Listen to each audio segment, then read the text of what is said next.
तो यार कैसे उम्मीद करता हूँ सब कुछ ठीक होगा। आज के वीडियो में हम लोग बात करने वाले अटैक ऑन टाइटन सीरीज़ के बारे में। इस सीरीज़ के अंदर के जो टाइटन्स है उनके पावर्स और एबिलिटीज़ के बारे में। तो अब क्या आपने अब तक सीरीज़ देख ली हो या फिर देख रहे हो? वैसे इसका सीज़न 4 अभी स्ट्रीम हो रहा है और अब तक इसके 7 एपिसोड्स आ चुके। ये लोग वीकली एक एपिसोड रिलीज़ करते हैं Sunday to Sunday. Make sure कि आपने अब तक सीरीज़ देख ली हो, वरना मैं जो वीडियो में आगे बोलूँगा उसमें का 40 to 50% आपको समझ में नहीं आएगा। वीडियो के अंदर हम टाइटन्स और उनके पावर्स के बारे में और भी ज़्यादा डिटेल में चर्चा करेंगे, पर पहले ले लेते हैं इंट्रो।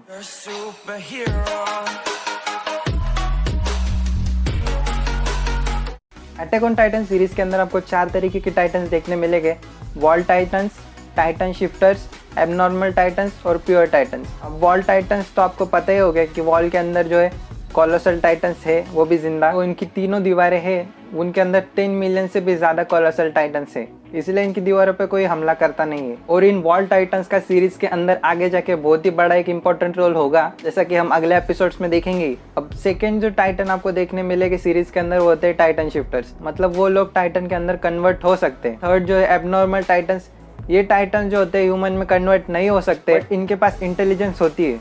और फोर्थ है प्योर टाइटन्स। प्योर टाइटन जो होते हैं इनके पास इंटेलिजेंस नहीं होती और इन्हें बस एक ही काम होता है कि इंसानों को खाना।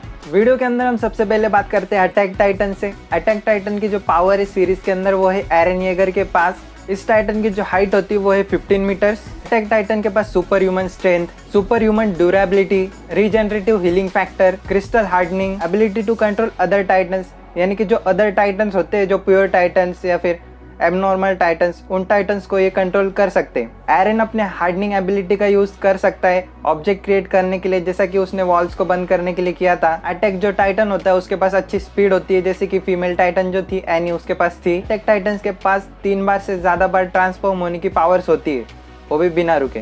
ये जो अटैक टाइटन्स होते हैं वो अपनी रीजनरेटिव हीलिंग फैक्टर को 3 साल तक कंट्रोल करके रख सकते हैं। जब वो वहाँ पर गया था तब उसने अपने पैर को 3 साल तक वापस ठीक होने तक रोक के रखा था। एरन के पास हार्डनिंग एबिलिटीज भी है, जो कि उसे रोड रेस के पास जो बॉटल थी उसे पीने के बाद मिली थी। और बाद में जैसा कि हमने देखा है कि एपिसोड 7 के अंदर इसके पास वॉर हैमर टाइटन की पावर्स आ चुकी है। यानी एरन के पास अब attack Titan, founding Titan, war hammer और क्रिस्टल टाइटन, इन चारों टाइटन्स की पावर्स है। इस शो के जो क्रिएटर है हाजिमा इसेयामा, उन्होंने एरन के टाइटन फॉर्म की इंस्पिरेशन जो है वो मार्शल आर्टिस्ट युशिनी ओकामी से लिए। तो जो हमारा नेक्स्ट टाइटन है वो है आर्मर टाइटन। आर्मर टाइटन की जो पावर्स है वो है राइनर के पास। राइनर की जो हाइट है वो है 15 मीटर्स। आर्मर टाइटन के पास जो पावर है वो है super human strength, super human speed, regenerative healing factor, यानी कि अपने बॉडी के किसी भी पार्ट को वापस से रीजनरेट कर सकते हैं उसके कटने के बाद। इस टाइटन की जो आर्मर बॉडी होती है वो परमानेंट हार्डेंड प्लेट से बनी हुई होती है। आर्मर जो टाइटन होता है ना, उसके ऊपर अल्ट्रा हार्ड ब्लेड्स और कैनन फायर्स का भी कोई असर नहीं होता। आर्मर टाइटन अपने क्लॉज और टोस को बढ़ा सकता है दीवारों पर चढ़ने के लिए, जैसा कि हमने एपिसोड 7 के एंडिंग में देखा है। आर्मर टाइटन हमें पहले से ज्यादा अपग्रेडेड दिखता है। राइनर के पास एक और बहुत ही यूनिक पावर है जो बाकी सारे टाइटन्स के पास नहीं है, ब्रेन फंक्शंस ट्रांसफर करने की। राइनर जो है अपने ब्रेन की पावर को अपने बॉडी में ट्रांसफर कर सकता है। उसे लगा कि उसके ब्रेन के ऊपर कोई भी अटैक होने वाला है, वो उसके ब्रेन की पावर को अपने बॉडी के अंदर ट्रांसफर कर देता है। एक एपिसोड में देखा ही था, जब कैप्टन लीवाई उसको ब्लेड मारता है तब वो अपनी पावर जो है अपने बॉडी के अंदर ट्रांसफर कर देता है। इस शो के जो क्रिएटर है हाजिमा इसेयामा, उनका आर्मर टाइटन फेवरेट कैरेक्टर है। आर्मर टाइटन की जो फिजिक्स है, यानी इस कैरेक्टर को बनाने के लिए जिसकी इंस्पिरेशन ली गई थी ना, वो है professional wrestler Brock Lesnar. Series के अंदर राइनर का जो है ना क्रश होता है हिस्टोरिया के ऊपर, और वो सिर्फ 1 साइडेड ही होता है। अब मार्ली का जो आइलैंड होता है ना, वहाँ से 4 लोग आते हैं पैराडाइज आइलैंड पे अटैक करने के लिए, और उन चारों में से राइनर ही सिर्फ वापस जा पाता है। अब आर्मर टाइटन जो है उसके कुछ वीक पॉइंट्स भी है, जैसे कि उसके जॉइंट्स। आप में से कितने लोगों ने ये नोटिस किया था कि राइनर को जो है सीरीज के अंदर मल्टीपल डिसऑर्डर की प्रॉब्लम है? कभी वो अपने आप को सोल्जर समझता है तो कभी वो अपने आप को वॉरियर समझता है। इस टाइटन की जो है स्पीड कम होती है क्योंकि इसकी पूरी जो बॉडी होती है वो आर्मर की बनी होती है। जब राइनर वापस अपने घर जाता है ना एंडिंग में, तब उसे वहाँ पर जाने के बाद PTSD हो जाता है। नेक्स्ट टाइटन जो है वो है हमारा कोलोसल टाइटन।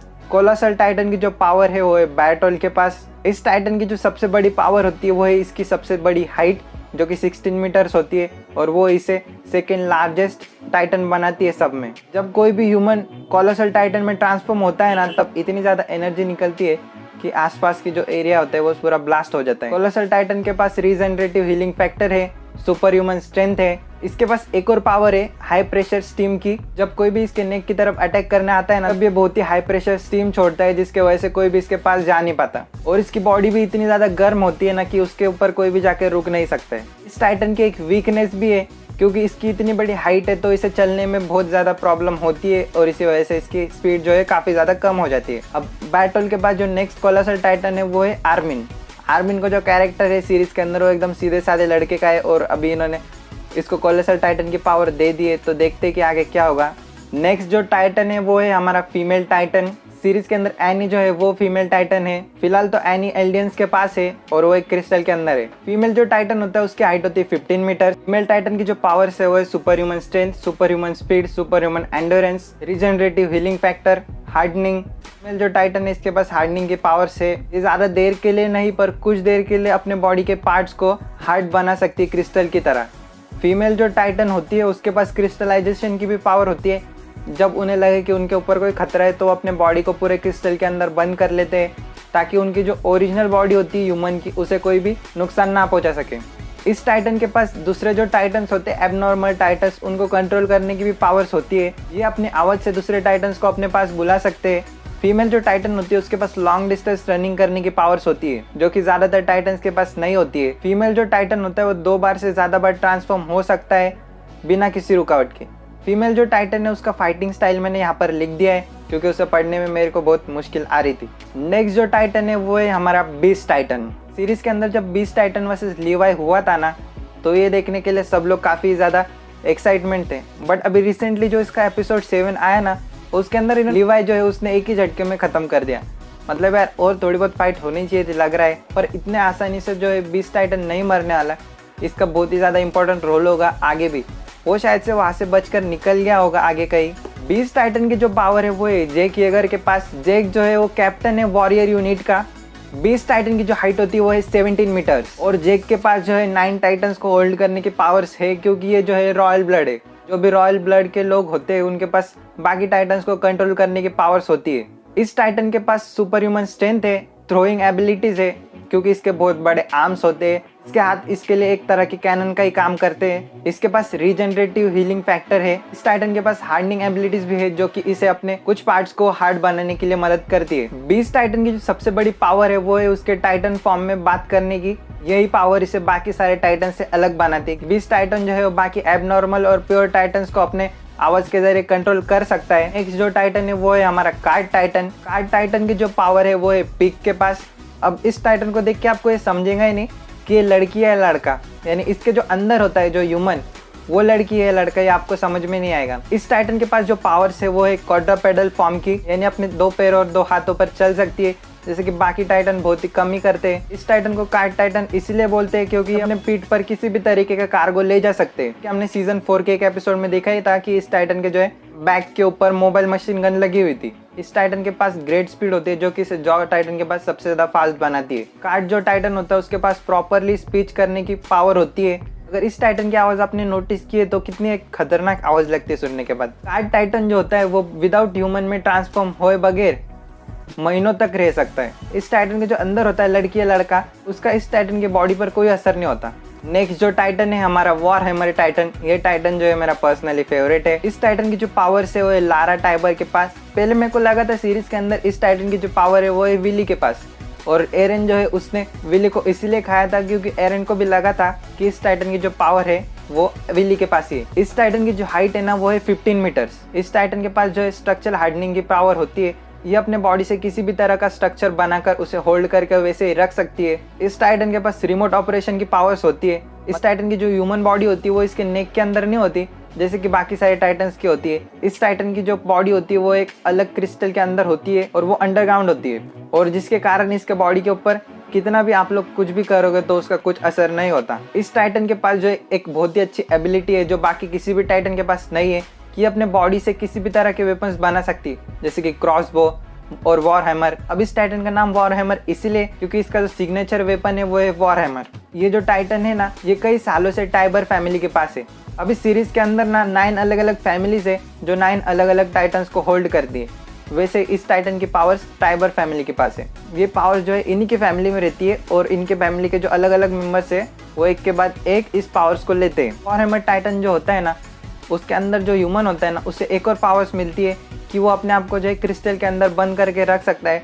ये जो क्रिस्टल होता है ना, सबसे हार्ड मेटल होता है जिसे कोई भी टाइटन नहीं तोड़ सकता। तो इस टाइटन का जो ह्यूमन फॉर्म होता है ना, उसे ये पावर मिलती है कि वो अपने आप को इस क्रिस्टल के अंदर रख सकता है। जैसे कि मैंने आपको बताया था कि ये इस टाइटन के पास रिमोट ऑपरेशन फॉर्म होता है। अब रिमोट ऑपरेशन का मतलब आप ऐसे समझ सकते हो कि बाकी सारे जो टाइटन्स होते हैं ना, उनकी बॉडी उनके अंदर ही होती है, नेक के अंदर, बट इस टाइटन की जो बॉडी होती है वो कहीं और होती है और वहीं से वो अपने बॉडी को कंट्रोल करता है। उसकी बॉडी और टाइटन फॉर्म एक केबल से कनेक्टेड होती है। अगर वो केबल टूट गया तो इन दोनों का कनेक्शन भी टूट जाता है। इसलिए इस टाइटन को वो लोग कभी भी बैटल के अंदर यूज नहीं करते थे। इस टाइटन की जो आइडेंटिटी है वो हमेशा से एक सीक्रेट रखते हैं। सीरीज के अंदर हमें भी नहीं पता था कि ये टाइटन कौन है, इसलिए एरन ने विली को खाया था क्योंकि एरन को लगा कि विली है वॉर हैमर टाइटन है। अब वॉर हैमर की जो पावर है ना, वो भी एरन के पास आ चुकी है। यानी एरन के पास अब 4 टाइटन की पावर्स आ चुकी है। War hammer, founding Titan, crystal Titan और अटैक टाइटन। अगला जो हमारे टाइटन है वो है जॉ टाइटन। ये मेरा पर्सनली फेवरेट टाइटन है क्योंकि इसका जो मुंह होता है ना, वो पूरा स्टील का होता है और इसकी जो स्पीड है इसे बाकी सारे टाइटन से अलग बनाती है। इस टाइटन की जो पावर है ना, वो है पोर्को गलियार्ड के पास, जो कि एल्डियन है। जॉ टाइटन की जो हाइट होती है वो है 5 मीटर्स, जो बाकी सारे टाइटन्स के कंपैरिजन में काफ़ी कम है। इस टाइटन की जो पावर है ना, वो है पावरफुल जॉ स्ट्रेंथ। यानी इसकी जो जॉ होती है वो काफ़ी ज़्यादा पावरफुल होती है, किसी भी चीज़ को तोड़ सकती है। जॉ टाइटन के जो क्लॉ होते हैं ना, वो इतने पावरफुल होते हैं कि वो जो सीरीज़ के अंदर हमें सबसे पावरफुल मेटल बताया गया है ना, क्रिस्टल, वो उससे भी तोड़ सकता है। जैसा कि मैंने आपको पहले बताया था कि इस टाइटन के पास बहुत ही अच्छी क्रशिंग स्ट्रेंथ होती है। मुंह से किसी भी चीज़ को तोड़ सकता है क्योंकि इसका मुंह जो है वो काफ़ी ज़्यादा पावरफुल होता है, स्टील की तरह। इस टाइटन के पास जो है सबसे ज़्यादा स्पीड होती है सारे टाइटन्स पे और ये इसे सबसे ज़्यादा अलग बनाती है। इस टाइटन की जो पावर्स है ना, वो हमें सबसे अच्छी तरीके से एक जायंट ट्रीज का जो जंगल है ना, वहाँ पर देखने मिलती है। इस टाइटन की जो है एक वीकनेस भी, क्योंकि इसकी जो हाइट है 5 मीटर्स, इसलिए इसे काफ़ी ज़्यादा प्रॉब्लम होती है अपने से बड़े टाइटन्स के सामने। जॉ टाइटन की जो सबसे पहले पावर थी ना, वो थी मार्शल गलियार्ड के पास, फिर उसके बाद मिली यामिर को, यामिर के बाद ये है पोर्को के पास। मुझे पहले ये लगा था कि इस सीरीज के अंदर 8 ही टाइटन है जो काफ़ी इंपॉर्टेंट रोल रखते हैं, बट एक और टाइटन है जो सारे टाइटन्स के ऊपर कंट्रोल रखता है, वो है फाउंडिंग टाइटन। फाउंडिंग टाइटन फिलहाल तो सीरीज के अंदर कोई भी नहीं है, बट पहले काफ़ी सारे लोग फाउंडिंग टाइटन्स हो चुके हैं, जिनकी मैं जब ऊपर देख सकते हो। इस टाइटन की जो सबसे बड़ी पावर्स होती है ना, कि ये बाकी सारे टाइटन्स जो एबनॉर्मल या प्योर टाइटन्स होते हैं ना, उन सबको कंट्रोल कर सकता है और इसलिए ये टाइटन जो है वॉर के अंदर काफ़ी ज़्यादा इंपॉर्टेंट रोल प्ले करता है। और सीरीज के अंदर फिलहाल ये पावर जो है एरन के पास ही है, क्योंकि एरन के पास ये पावर्स उसके फादर से आए हैं। तो अब एरन के पास फाउंडिंग टाइटन की भी पावर्स है। इस टाइटन की जो सबसे बड़ी पावर है ना, कि ये जो टाइटन होता है, इसे सिर्फ जो रॉयल ब्लड के लोग होते हैं, जो रॉयल फैमिली के, वो ही इस टाइटन की पावर्स को यूज़ कर सकते हैं। अब सीरीज में और भी कई सारे टाइटन्स है, बट मुझे वो इतने ज़्यादा इंपॉर्टेंट नहीं लगे, इसलिए मैं आपको नहीं बता रहा हूँ।